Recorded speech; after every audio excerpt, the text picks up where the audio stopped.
Judas had options. He could have stopped at the garden's edge and pointed. He could have whispered a name to the soldiers. He could have waved, called out a signal, or used any number of simple gestures to mark one man in the dark. He chose a kiss. That choice was not accidental. It was not impulsive. It was deliberate. And once you understand exactly why he made it, three things about that kiss come into focus that most treatments of this story never reach. First, let us understand why the obvious alternatives would not have worked. It was night. The arrest party had torches, but Gethsemane was a garden, shadowed, uneven, with a group of men who dressed alike, traveled together, and in the dark, looked alike. Pointing from the garden's edge carried real risk of error. But more than that, the moment Judas raised his hand and pointed, every person in that garden would have seen him do it. The disciples would have had immediate warning. The arrest would have turned violent and chaotic before it began. Calling out Jesus' name carried the same flaw. A name in a dark garden is not a private signal. It is a public one. What Judas needed was something close, certain, and quiet. Something that would not read as a threat until the moment had already passed. A kiss solved every one of those problems at once. Now let us see the tactical logic of that kiss. Matthew tells us the signal was prearranged. Judas had already told the soldiers, "The one I kiss is the man. Seize him." This was a calculated decision made well before he entered the garden. A kiss required direct, close contact, close enough to eliminate all ambiguity about identity. At that range, there is no possibility of mistaking one man for another. A kiss also gave Judas a natural reason to walk straight toward Jesus at the front of the crowd. A disciple greeting his rabbi was the most unremarkable sight in that world. Those standing nearby would have registered nothing unusual until the soldiers closed in. The kiss was not sentiment. It was strategy, the one signal that delivered precision, cover, and surprise simultaneously. But the choice goes deeper than tactics. We must also consider what a kiss actually meant in Jesus' world. In the ancient Near East, a kiss between a student and his rabbi was not casual. It carried precise social meaning: honor, submission, covenant loyalty, peace.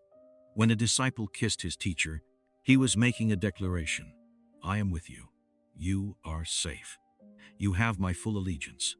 Judas did not just solve a logistical problem. He weaponized the most intimate gesture available to him. He approached Jesus not as an adversary, but as a devoted follower. He took the gesture that meant "I belong to you" and turned it into the mechanism of arrest. This is what makes the betrayal so theologically precise. Judas did not betray Jesus with anger or contempt. He betrayed him with the performed language of love, using loyalty's own vocabulary to execute an act of treachery. This brings us to what that choice reveals about Judas. And this is the point most readings miss entirely. Judas chose a kiss because he had been practicing it for 3 years. He had spent 3 years mastering the appearance of discipleship, walking with Jesus, eating with Jesus, preaching in Jesus' name, while quietly running a private account in the background. John 12 records a man who dressed his greed in the language of compassion, claiming concern for the poor while stealing from the shared purse. The performance of loyalty was already well rehearsed. The greed was already long in place. A man with a genuinely surrendered heart could not have walked into Gethsemane and greeted his teacher with a kiss while knowing what he was doing. The internal contradiction would have broken him before he arrived. But Judas walked in smoothly, called out, "Rabbi," drew close, and kissed. Because this was not the first time he had performed devotion without possessing it. It was simply the last time. His mouth said, "Teacher." His kiss said, "Friend." But his heart had long said, "Silver." The kiss did not begin the betrayal. It completed an arc that had been bending away from Jesus for a long time. Now we must see what God did with the betrayal. Because evil was active in Gethsemane, but evil was not sovereign there. Zechariah had already named the price, 30 pieces of silver. David had already written in Psalm 41 about a close companion who ate bread at his table and then turned against him. Jesus quoted that very psalm at the Last Supper, in the presence of Judas himself. The betrayal was not a surprise. It was a script God had already written into the record. In John's account, when the soldiers arrive, Jesus steps forward and identifies himself. He says, "I am he," and the arrest party falls to the ground.